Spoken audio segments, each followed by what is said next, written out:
can't I just keep the current mortgage? We've got a great interest rate. I just want to keep that mortgage.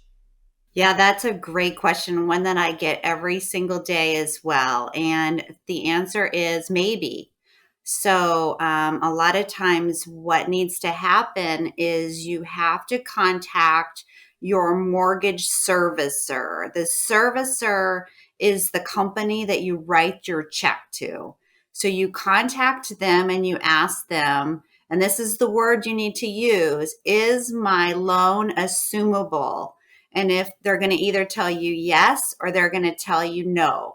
If they say yes, it's very important that you also ask follow up questions. Don't just say yes, okay, great, and then hang up.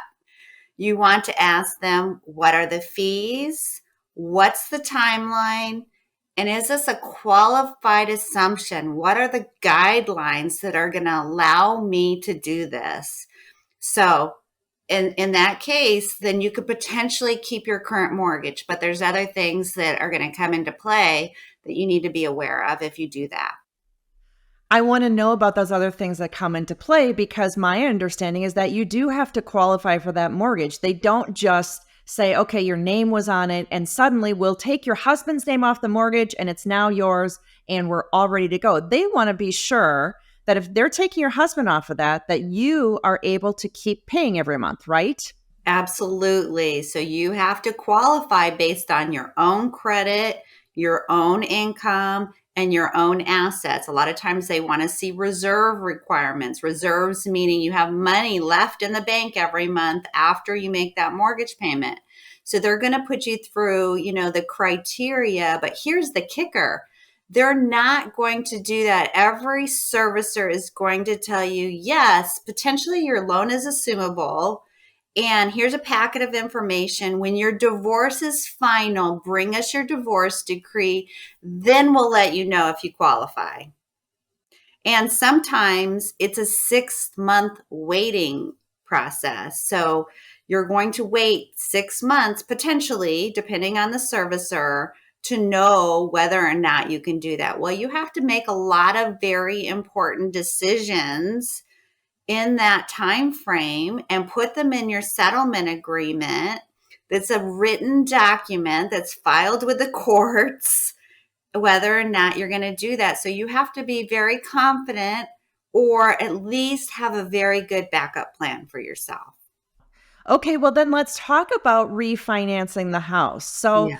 for some, this means that they're going to get a new mortgage that is for whatever is owed on the house. For others, it might be a situation where they're going to need to do a cash out mortgage where their new loan's bigger because they have to pay out some equity to their ex, or maybe they're going to use a home equity line of credit to buy someone out. There's all sorts of different options. Mhm. Tell us some of the most important things that we need to know about those options. So well, first of all, the most important thing is coming up with the valuation of the home. You have to agree on the value of the home in order to know what we call equity, right? The equity is the difference between the value of the home and the mortgage or mortgages, if you have a first and second mortgage, of the difference is your equity, and that number is your asset. That's what you're negotiating. You're not necessarily negotiating the house. You're negotiating the asset or the equity in the house. So coming up and determining the amount that is will determine what the buyout is. And that buyout can be taken care of in many different ways. It can be rolled in, as you said, to a cash out refinance or a refinance of your current mortgage debt. It can be taken care of with a home equity line of credit, or it could be potentially taken out or covered with other assets that you have. You might have a retirement account, stock account, bank account. All of your assets, I always tell clients, all of your assets kind of go in a marital asset bucket. And then you start dividing them based on what's equitable. It's not a 50-50 thing. Sometimes it's what's equitable, meaning different assets work different ways. Some assets might have tax implications if you liquidate them.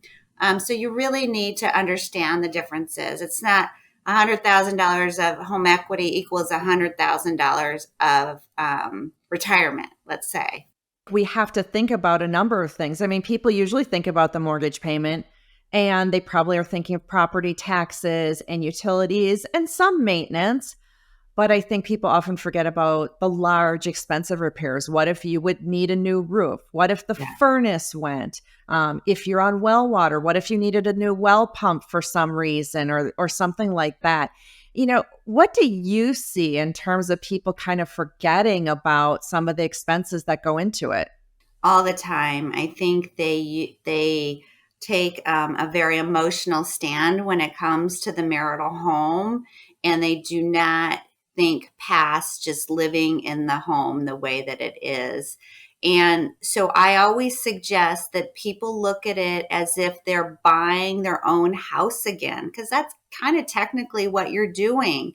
You're paying out your spouse the equity, and you're taking on whatever is involved with that piece of property, right? So if there is a roof situation or a plumbing situation or whatever that hasn't been addressed during your marriage, it's going to come up once you sign that bottom line. So you could potentially get a home inspection. You would do that if you went out and you bought a new house. Anybody that's going to buy real estate typically gets a home inspection done. You can do that on your own property as well. You can get a home inspection done, and an inspector will come in and they'll look at everything that's going on with that home, things that you can't see with your naked eye. They'll look at your roof, they'll look at your plumbing, they'll look at your electricity, and just make sure that you're not facing any large ticket items in the near future for yourself.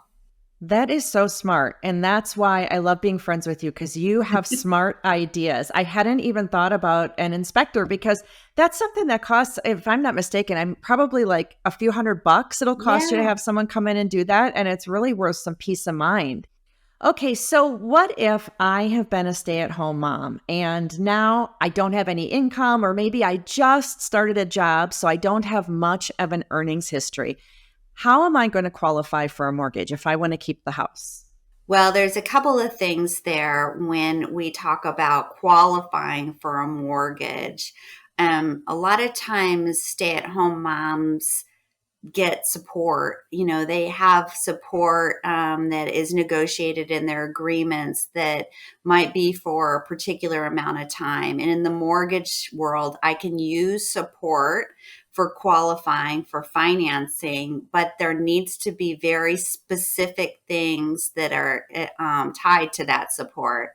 So you have to have received that support for 6 months, and then prior to the financing, and then you have to have a 3-year continuance of the support in order to use it for mortgage qualifying purposes. So let's say that you have a 12-year-old and a 16-year-old, and you're going to get child support.